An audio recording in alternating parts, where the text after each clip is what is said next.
क्या आपने कभी सोचा है कि क्या होगा अगर कुछ ईगोइस्टिक लोग एक मीडिया हाउस के टॉप पे बैठ जाएं और सारी चीजें अपने शोज के बारे में कंट्रोल करने की कोशिश करने लगे? उनकी ऑडियंस क्या देखती है उस शो में, उस शो के बारे में ऑडियंस इंटरनेट पे क्या देखती है, उस शो के बारे में ऑडियंस सोचती क्या है, ये सब कंट्रोल करने की कोशिश अगर एक मीडिया हाउस करने लगे तो क्या होगा? इन सब के बारे में ज्यादा सोचने की जरूरत भी नहीं है, क्योंकि इसका लाइव एग्जांपल हम लोगों ने बहुत रिसेंटली देखा जब एमटीवी हसल ने डीएचएच के सबसे बड़े कंटेंट क्रिएटर रोहन कारियप्पा का चैनल शट डाउन करने की कोशिश करी, यूट्यूब और इंस्टाग्राम दोनों से ही, क्योंकि उनसे कहीं ना कहीं वो क्रिटिसिज्म नहीं झेला जा रहा था जो रोहन उस शो की तरफ दे रहा था। बल्कि वो क्रिटिसिज्म था भी नहीं, वो कहीं ना कहीं उनके लिए एक पीआर ही था, बिकॉज उस शो का एक प्रॉपर रिव्यू करता था Rohan, but at the and MTV hustle वालों से झेला नहीं गया। और आज हम लोग इसी मुद्दे पे बात करने वाले हैं। मेरा नाम है Rhythm and you are watching bars with Rhythm. तो आइए शुरू करते हैं MTV Hustle versus Rohan Kariappa की इस पूरी सिचुएशन के ऊपर आज के कटाक्ष। भोर दिखा रहे हम शाम, sit back bro, click clack boom and you are gone. मैं पहले थोड़ा सा कॉन्टेक्स्ट दे देता हूँ इस पूरी कंट्रोवर्सी का, फिर आगे चल के हम लोग बात करेंगे इस पे मेरे ओपिनियंस के बारे में और कुछ ऐसी चीजें भी जो शायद आप लोगों ने नोटिस ना की होंगी, जिसकी वजह से ये सब हो रहा है। तो रोहन कारियप्पा डीएचएच का एक कंटेंट क्रिएटर है जो कि डीएचएच पे कमेंट्री वीडियोस बनाता आ रहा है बहुत ज्यादा लंबे टाइम से। और जब एमटीवी हसल का सीजन 2 अनाउंस हुआ था, तब हसल की टीम ने रोहन कारियप्पा को भी बैक स्टेज मैनेजमेंट के लिए लिया हुआ था, जहां पे वो सॉन्ग चेक्स करते थे और बहुत सारे बैक स्टेज रोल्स निभाते थे। उसके बाद आता है हसल का सीजन 3, जहां पे Rohan Kariappa back stage team का पार्ट नहीं बनते हैं, तो वो किसी भी कॉन्ट्रैक्ट के अंडर नहीं आते थे। तो इसलिए उन्होंने सीजन 3 पे वीकली रिव्यूज बनाने चालू किए, जो हर डीएचएच का कंटेंट क्रिएटर उस टाइम पे कर रहा था। अब रोहन का आरजेइन का बैकग्राउंड है और उसे म्यूजिक और हिप हॉप की बहुत ज्यादा नॉलेज है, और डीएचएच में भी लिरिकल रैप समझाने के लिए एक पायनियर माना जाता है रोहन को, जब उसने बहुत पहले ही कृष्णा के गाने ब्रेक डाउन करने शुरू किए थे। तो जब रोहन ने वीकली एपिसोड के रिव्यूज बनाने स्टार्ट किए एमटीवी हसल 3 पे, तो वो ऑडियंस को बहुत ज्यादा पसंद आने लगा। But at the same time Rohan was very neutral. उसे जो परफॉर्मेंसेस खराब लग रही थी, जो प्रोडक्शन में एरर्स लग रहे थे, जो जजमेंट में एरर्स लग रहे थे, वो सारे उसने बहुत ही क्लियरली अपने वीडियोस में बताए। और कहीं ना कहीं ऐसा लग रहा था कि वो वीडियोस हसल की टीम भी देख रही है, जिसकी वजह से वो चेंजेस इंप्लीमेंट होने शुरू भी हो गए थे। इनफैक्ट बॉब बी रंधावा नाम के कंटेस्टेंट ने तो शो पे ही रोहन पे शॉट्स भी लिए कि अब यूट्यूबर्स हमें रैप करना सिखाएंगे, क्योंकि सीजन 3 में कहीं ना कहीं बहुत ज्यादा चिढ़ हो गई थी। एक कॉन्स्पिरेसी थ्योरी ये भी है कि गौश, जो कि सीजन 3 के कंटेस्टेंट थे, क्योंकि वो रोहन के बहुत अच्छे दोस्त थे, इस वजह से कहीं ना कहीं उन्हें थोड़ा लेट डाउन किया जा रहा था, उन्हें पुश किया जा रहा था नीचे, क्योंकि मैनेजमेंट नहीं चाहती थी कि वो बहुत अच्छे दिखें, बिकॉज रोहन काफी ज्यादा नेगेटिवली इंपैक्ट कर रहे थे इस सीजन से शो के परसेप्शन को व्यूअर्स के लिए, जो कि एक्चुअली में सिर्फ उसका न्यूट्रल ओपिनियन था। और ऑनेस्टली अगर रोहन वो ओपिनियंस ना भी देता, तो भी जिस तरीके से सीजन 3 पैन आउट हुआ था, लोगों का ओपिनियन मोर और लेस वैसा ही बनता। आपको हमारा वो कटाक्ष का पॉडकास्ट तो याद ही होगा, जहां पे एमटीवी हसल 3 के एक एक्स कंटेस्टेंट पर्ट शैफ ने आके रोहन को कॉल आउट करने की कोशिश की थी कि वो इतना क्रिटिसाइज क्यों करते हैं। रोहन कारियप्पा कौन है? What skill set do you have? What are you? Musical understanding of rap. वो मेरे ताऊ को भी है, सुनो क्या उनकी बात। तो क्लियरली हसल 3 से ही कंटेस्टेंट्स और मैनेजमेंट को रोहन से कहीं ना कहीं थोड़ी प्रॉब्लम्स होने लगी थी, because of his blatantly true opinions. इसके बाद आता है हसल का सीजन 4, जहां पे रोहन दोबारा से वीकली एपिसोड रिव्यूज डालना शुरू करता है, और साथ ही साथ उसका एक दूसरा इंस्टाग्राम डीएचएच रोहन, जहां पे वो डीएचएच से रिलेटेड रील्स डालता है, वहां पे भी वो कुछ कुछ चीजें हसल की कवर करनी स्टार्ट कर देता है, जो कि वीकली एपिसोड रिव्यूज में शायद उतने अच्छे से न जाती। अब यहां तक चीजें बहुत अच्छे से चल रही थी until Rohan uploaded this reel on his Instagram, जहां पे इक्का गलती से हसल के शूट पे एक ब्रांड की जैकेट पहन के आ गए थे, जो कि हसल के स्पॉन्सर की ही नीश की थी, जिसकी वजह से कॉन्फ्लिक्ट ऑफ इंटरेस्ट आ रहा था, जो कि बाद में हसल ने पहले एडिटिंग से रेक्टिफाई करने की कोशिश की, और सेट पे नोटिस करने के बाद इक्का को नई जैकेट दी गई। यही चीज रोहन ने कॉल आउट कर दी, जो वीडियो उन्होंने टेक डाउन करवा दी। अगर ये वीडियो देखनी है तो फिर मैं रेडिट का लिंक ढूंढ के डिस्क्रिप्शन में डाल दूंगा, आप वहां से चेक कर सकते हो। बट इसके बाद यहाँ से एमटीवी हसल को प्रॉब्लम्स होनी शुरू हो गई, या फिर कहीं ना कहीं उन्हें एक स्टार्टिंग पॉइंट मिल गया उस किलस के लिए जो उन्हें पहले से थी, ये भी कहा जा सकता है, और उन्होंने रोहन की वो वीडियो टेक डाउन कर दी। उसके बाद रोहन एक स्टोरी लगाते हैं कि हिप हॉप डोंट स्टॉप बोलते हैं ये शो वाले, लेकिन एक फनी सी रील भी चली नहीं गई जिसमें एक्चुअली कुछ ऑफेंसिव था भी नहीं, लेकिन फिर भी हसल ने वो रील टेक डाउन करवा दी। रोहन ने कहा कि ये टट्टी मैनेजमेंट है, जो कि उनके वीकली एपिसोड का ही एक जोक था। पर्सनली फिर भी हसल पे डायरेक्टेड नहीं था कि मेरे व्यूअर्स जो खाना खाते हुए मेरी वीडियोस देखते हैं, उनके लिए मैं कभी कभी ऐसे वर्ड्स यूज कर दूंगा। ये उसका ही एक रेफरेंस था, जो कि हसल वालों को शायद ज्यादा पर्सनल लग गया, या फिर बुरा लग गया, या आई डोंट नो व्हाट। जिसके बाद उन्होंने रोहन के डीएचएच रोहन वाले इंस्टाग्राम से पहले सारी वीडियोस हटानी स्टार्ट करी। उसके बाद उन्होंने रोहन कारियप्पा वाले अकाउंट से उसने जो छोटे छोटे स्केचेस बनाए थे हसल के, वो हटाने स्टार्ट किए। उसके बाद उन्होंने हसल 4 के पहले वीकली रिव्यूज हटाने स्टार्ट किए। उसके बाद उन्होंने हसल 3 के भी वीकली रिव्यूज हटाए, जो कि 1 साल पुराने वीडियोस थे। साथ ही साथ एमटीवी हसल से रिलेटेड जितने भी वीडियोस रोहन के चैनल पे थे, एमटीवी हसल ने वो सारे स्ट्राइक डाउन करने शुरू कर दिए।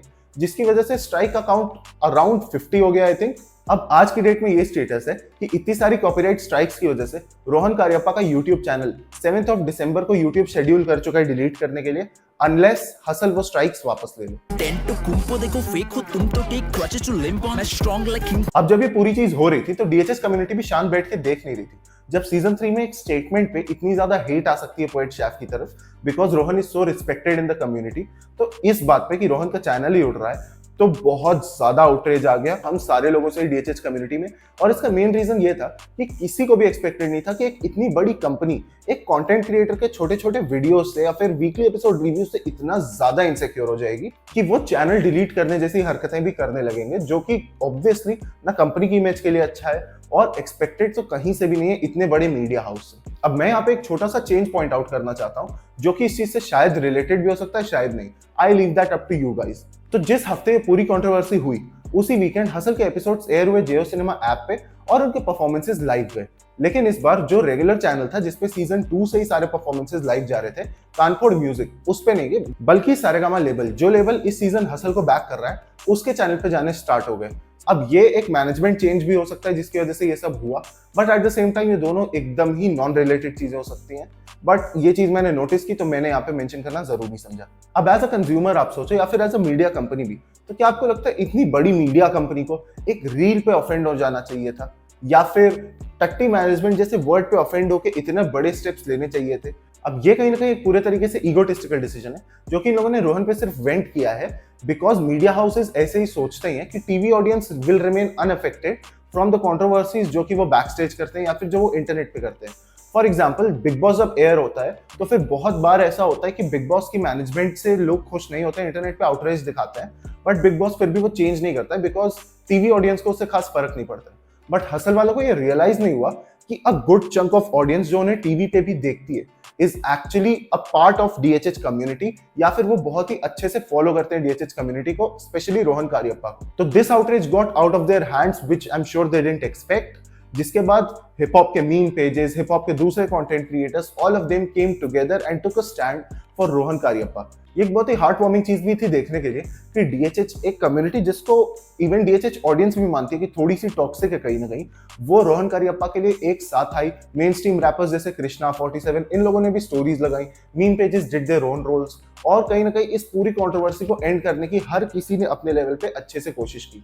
बट हसल के लिए दिक्कतें तब बढ़ी जब हिप हॉप मीम पेजेस ने कहीं ना कहीं उनके स्पॉन्सर्स को कॉल आउट करना स्टार्ट कर दिया कि हसल ऐसा ऐसा कर रहा है and do you still want to associate yourself with that kind of a brand, जिसकी वजह से स्पॉन्सर से प्रेशर भी बढ़ सकता है हसल पे। आई डोंट नो वो बढ़ा कि नहीं, बट ऑब्वियसली ये चीज इमेज के लिए ना स्पॉन्सर की अच्छी है जो ब्रांड है, ना ही हसल की अच्छी है।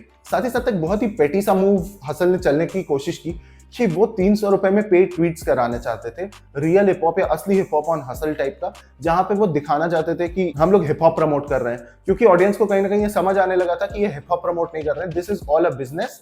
इनफैक्ट हसल जितना अच्छा दिखता है उतना अच्छा अब नहीं रहा है in terms of back stage management, जिसकी वजह से जो इमेज हसल को वॉश करने के लिए इस तरीके के फेक ट्रेंड्स चलाने पड़े।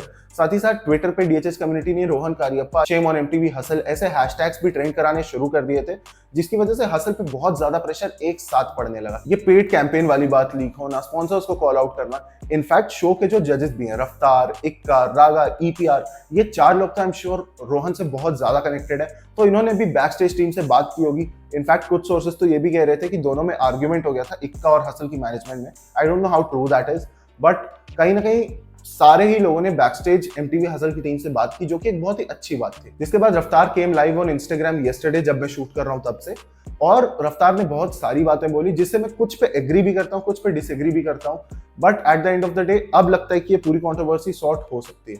उस इको चेम्बर में इतना हेट मत डालो कि हमारे लिए वहां पे जाके बात करना और फिर मिन्नतें मांगनी पड़ जाती है यार।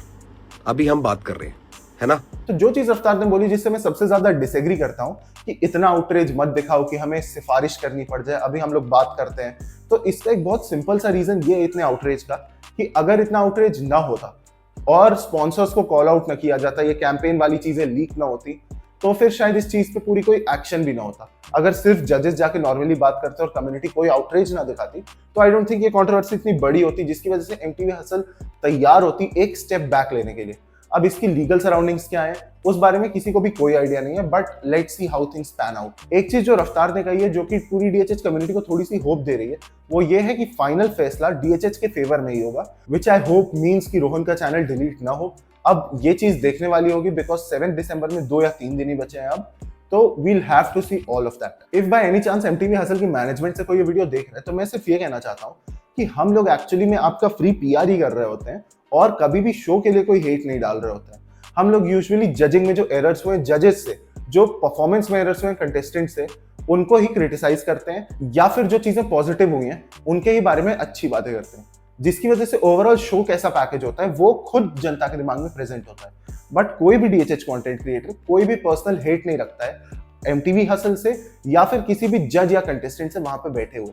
थोड़ा बहुत किसी स्क्वाड बॉस को लेके मजाक करना एक बहुत ही अलग चीज होती है वर्सेस एक्चुअली एनविंग या hating the actual person there. At the end of the day हम लोग भी वो शो उतना ही इंजॉय करते हैं जितना कोई टीवी ऑडियंस करती होगी। इनफैक्ट हम लोग ज्यादा इंजॉय करते हैं because we are very related to the community.